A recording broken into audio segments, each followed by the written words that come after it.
You ever sit in your kitchen at 6:43 a.m., sipping cold coffee because your wife forgot to brew a new pot, and think something's off? Not just forgot to take the trash out off. More like the air is thicker, heavier, like the sky is holding its breath. That was me. Tuesday morning. Same cereal, same cracked mug. But something had shifted. I just didn't know yet that my whole world had already tilted sideways. Her name was Laura. Mine's Jack. We'd been married 15 years. Long enough to memorize each other's footsteps, but still young enough to pretend we were spontaneous. She worked in design, I worked in tech. That morning she was humming, and I remember thinking it was a little too cheerful for someone who hated mornings. She kissed me on the cheek, keys in one hand, the other adjusting her hair in the hallway mirror. Big client pitch today, she said, grinning. Good luck, I replied, watching her walk out the door in heels I hadn't seen before. Red. Dangerous. Now, I'm not one of those guys who reads into fashion choices. But those shoes weren't just new. They were deliberate. At 6:58, I got a text from Dave, my buddy since high school, the guy who'd seen me through my broke college ramen days and my half-baked startup. It said, "You free tonight? Need to talk." Laura related. And that was the first crack in the glass. Dave never texts cryptic stuff. He's a send a meme or say what you mean kind of guy. So Laura related felt like a cold metal weight in my pocket all day. I didn't answer right away. I waited. Pretended I was too busy at work. Pretended the knot in my stomach wasn't forming. That night, we met at Finley's, the bar with the sticky tables and the best wings in town. Dave was already nursing a beer when I arrived. He didn't stand to greet me, just nodded toward the seat across from him and slid a second bottle my way. You sure you want to know? He asked, eyes fixed on the label of his drink like it had answers. You texted me, I replied. What's going on, Dave? He sighed, rubbed the back of his neck. The silence stretched, thick as smoke. Last Friday, he said finally. I was downtown. Late meeting. I saw Laura. She wasn't alone. My fingers tightened around the bottle. So? She has friends. Jack. She wasn't acting friendly. She was with a guy? Tall. Tan. Too polished. They were holding hands. I didn't speak. Didn't blink. Just let the sentence float there between us, daring me to react. Maybe it's nothing, Dave added quickly. Could be a client. Could be a lie. I finished for him. But I wasn't sure if I was accusing him or trying to convince myself. He reached into his jacket and pulled out his phone. I figured you'd want to see for yourself. He slid it across the table. A photo. Blurry. Grainy. But clear enough. It was her. My wife. In those same red heels. Smiling like I hadn't seen in months. And standing next to her was a man I didn't recognize. But he had his hand on her lower back like he had every right to be there. I drove home in silence that night. No music. No radio. Just the ticking of my blinker and the occasional creak of my old steering wheel. The picture from Dave's phone was burned into my brain, looped like a bad trailer for a movie I never agreed to star in. Laura was already home when I got there. She was on the couch, wrapped in a blanket, watching one of those cooking competitions where nobody eats anything and everyone cries over risotto. Hey babe, she said, casual as ever. You want dinner? I can heat up the lasagna. Lasagna. Her comfort food. My betrayal meal. I'm good, I said, hanging up my coat. Just tired. She smiled at me like everything was normal. Like she hadn't just been caught in a frame of infidelity. Like my world hadn't tilted 6 degrees to the left. I sat next to her. Close enough to smell her shampoo. Vanilla and peppermint. She rested her head on my shoulder like she always did. And for a split second, I wanted to pretend I didn't know. Pretend the photo didn't exist. Pretend everything was still okay. But then she asked, how was Dave? My blood chilled. What? You said you were meeting Dave tonight, she said, not looking at me. I hadn't told her that. Hadn't said a word. That's when I knew. She was fishing. I didn't blink. Didn't flinch. Just leaned back and said, he's good. We talked about old times. College. Vacations. You know, before things got complicated. She laughed. You two never change. No, I said. We don't. But you do, Laura. You change in heels and in the way you lie without blinking. That night, I lay in bed beside her, staring at the ceiling. Not touching. Not sleeping. That was the last night I ever looked at her the same. There's a strange moment in betrayal. Not the instant you discover it, but the moment it settles. It doesn't scream. It doesn't kick the door in. It just sits with you. Like fog. Like weight. That's how it felt the next morning, as I sat at the kitchen table watching Laura sip coffee from the mug I bought her on our 3rd anniversary. "Did you sleep okay?" she asked, glancing at me over the rim. I nodded. A lie. I hadn't closed my eyes once. I watched her sleep, peaceful, serene, like she hadn't detonated my life with a smile and a well-timed lie. She had her laptop open, replying to emails. Her fingers tapped the keyboard like a metronome. Casual, efficient, innocent. I took a sip of my coffee, bitter and cold, and studied her. It was all still there, her wedding ring, the way she tucked her hair behind her ear, the little birthmark near her jaw I used to trace when we were curled up on Sunday mornings. And yet, I couldn't find the woman I'd married. I kept looking, but the real Laura was fading.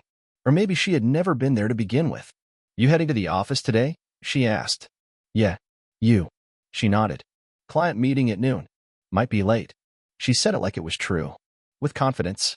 Poise.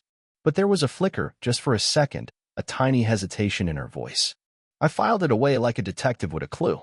When she left, I waited exactly 6 minutes. Then I pulled out my laptop. Search, how to hire a private investigator. Because I wasn't going to confront her without knowing everything. Call me cold, call me calculating. I just didn't want to walk into a fire with a blindfold on. The man I ended up hiring was named Clive. Sounded like he belonged in an old detective novel, but he was sharp. Used to be military, now specialized in domestic surveillance. Didn't ask too many questions, which I appreciated. I told him, "Her name is Laura. I think she's cheating. I need proof." He nodded. "You'll get it." 3 days later, Clive sent me the first photo. Laura. Same red heels. Different day. Different man. They were at a coffee shop in the city. Not holding hands this time. Smiling. Leaning in. His hand touched her knee under the table. And just like that, I felt it again, that twist in my gut. But this time it wasn't confusion or disbelief.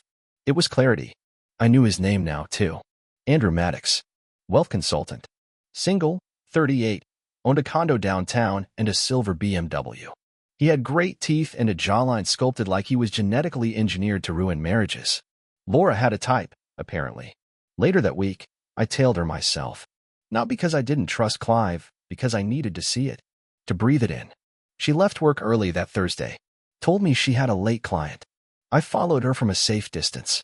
She parked in front of a boutique hotel on the edge of the business district. The kind of place with rooms by the hour and champagne in the mini fridge. She walked in like she belonged there. He showed up 6 minutes later. Kissed her cheek. Not her lips' cheek. Like it was an affair with manners. They disappeared into the elevator. I didn't follow. I didn't need to. I sat in my car for 47 minutes, watching the reflection of my own stunned face in the windshield. And I smiled. Not out of joy. Out of realization. This wasn't a mistake. This wasn't a drunken one-night mess or a fling fueled by office boredom. This was a second life. One she kept tucked away between business meetings and dinner plans with me. When she came home that night, she smelled like citrus and someone else's cologne. "You're quiet tonight," she said, curling up next to me on the couch. "Just tired." That's what I said. But what I thought was, "You're going to break your own heart soon. You just don't know it yet." The next morning, I started making plans.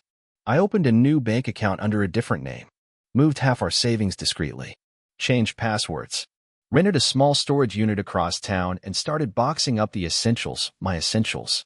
Clive kept sending photos, and I kept collecting them. I had everything now. Dates, locations, hotel records, even a copy of a receipt from a jewelry store where Andrew had bought her a necklace, one she had the audacity to wear to our anniversary dinner. I didn't confront her. I wanted her to hang herself with her own lies, to walk further into the story she'd built, to feel safe inside it.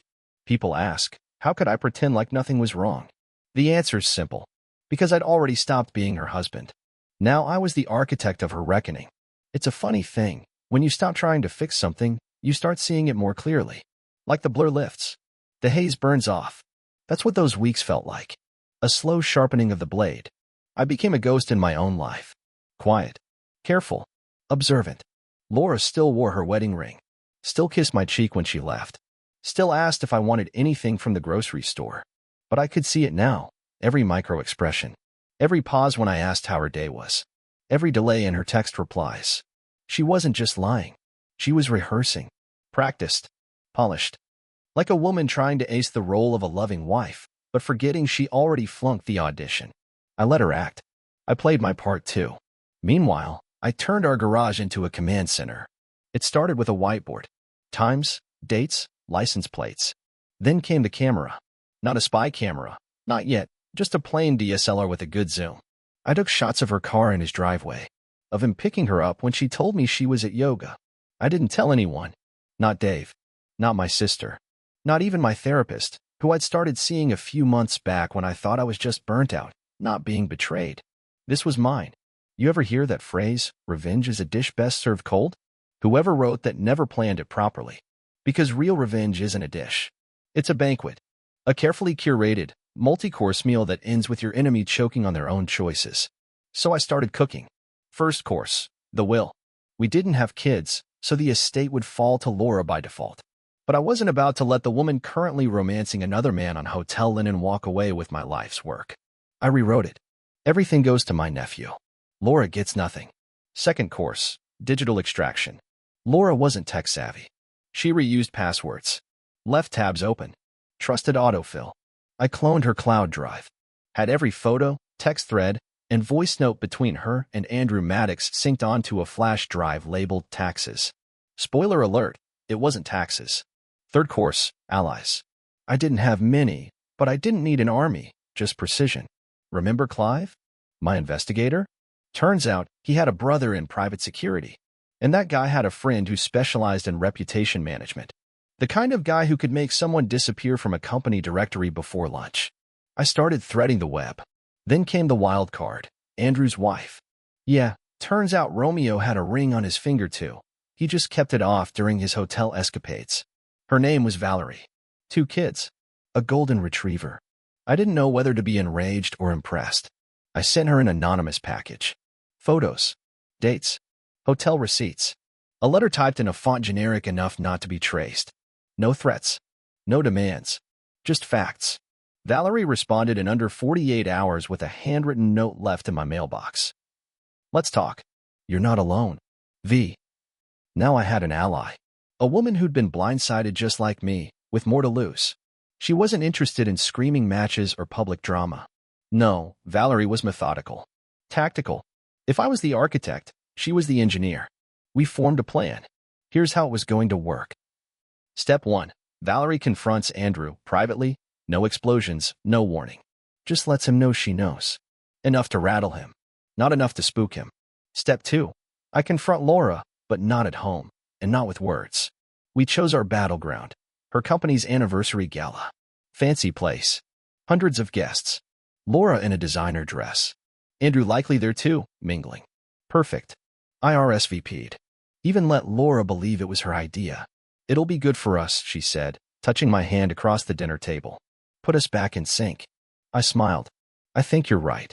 The week before the gala, I moved everything I needed to the storage unit, my real clothes, important documents, backup drives. I transferred my paycheck to the new account. Set up a P.O. box under a different name. I was erasing myself from the life she thought I was trapped in. Then, the night before the event, I left my wedding ring on her nightstand.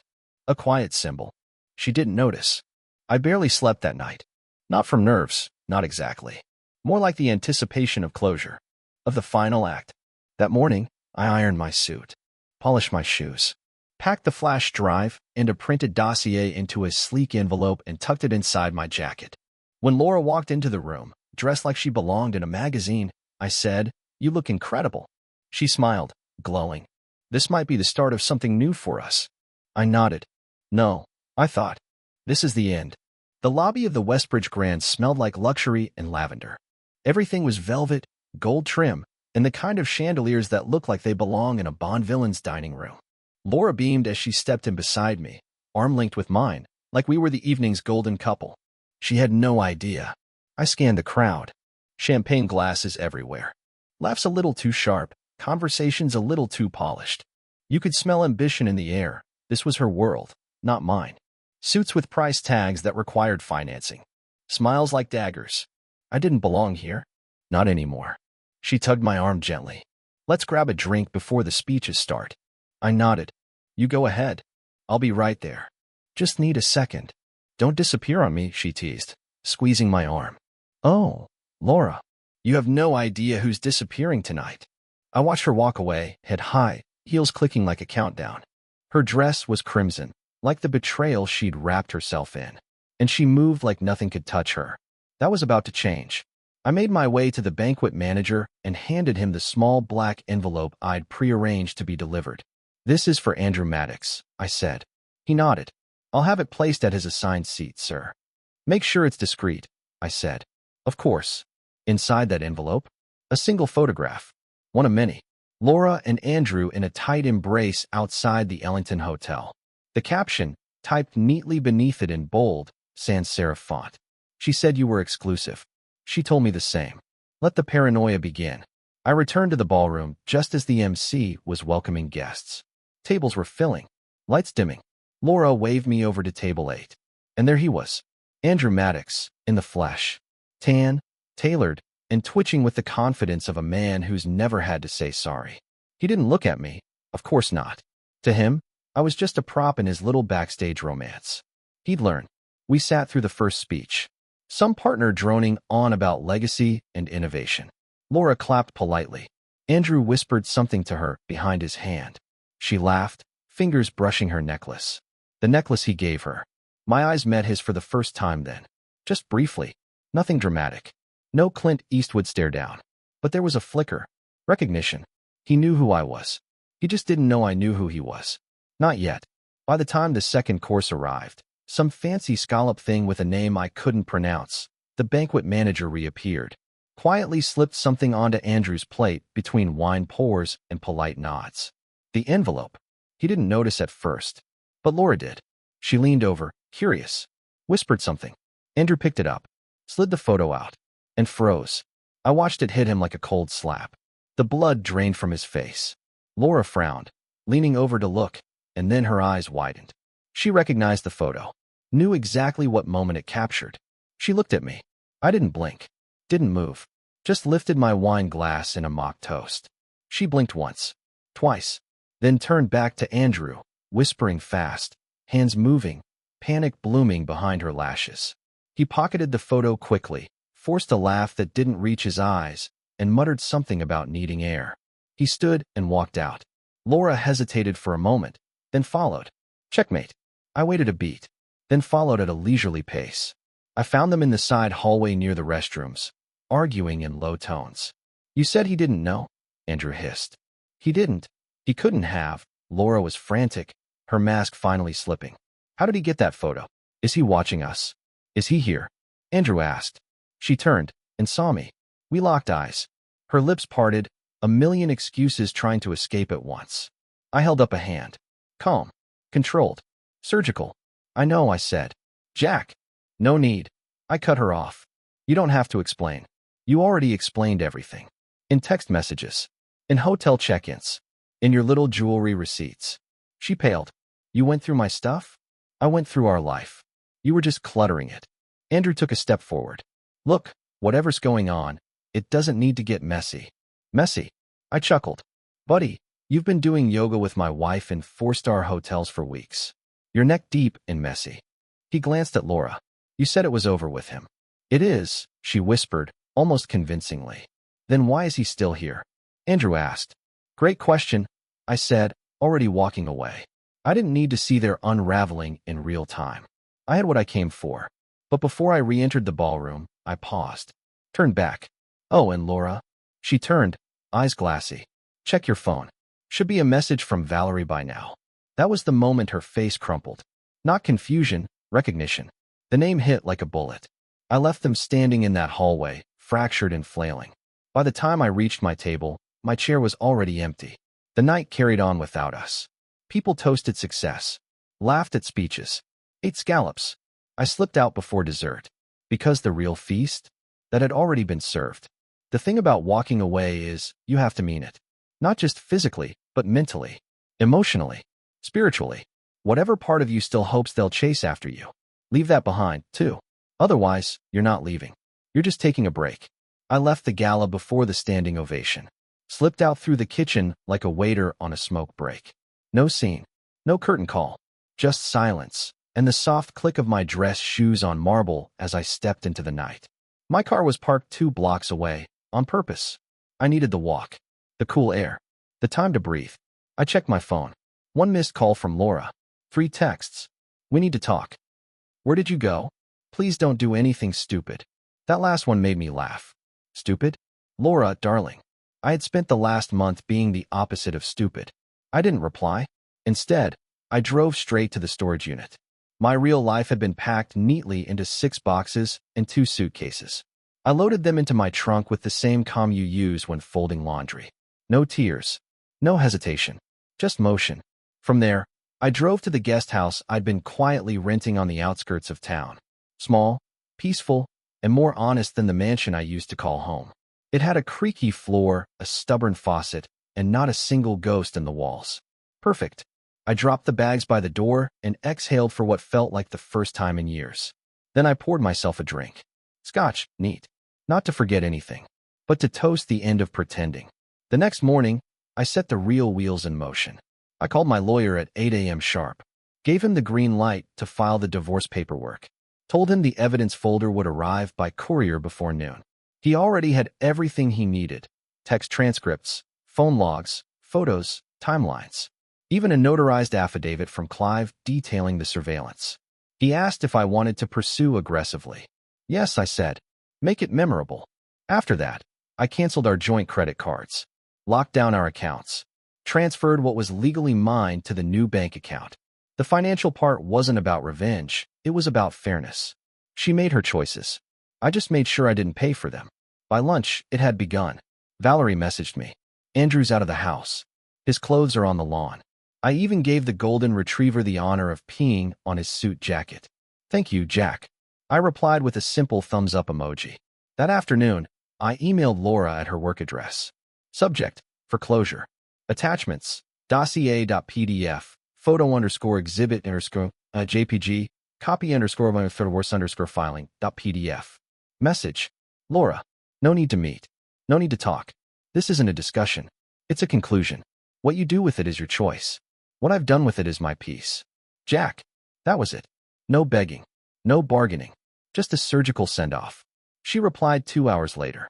Please, let's not do this through email. Can we meet? One last conversation. I didn't reply. She didn't deserve a curtain call. She already got the spotlight. Now the show was closed. I expected her at the guest house. Half expected to hear tires crunching on gravel, fists pounding on the door, dramatic tears. But she didn't come.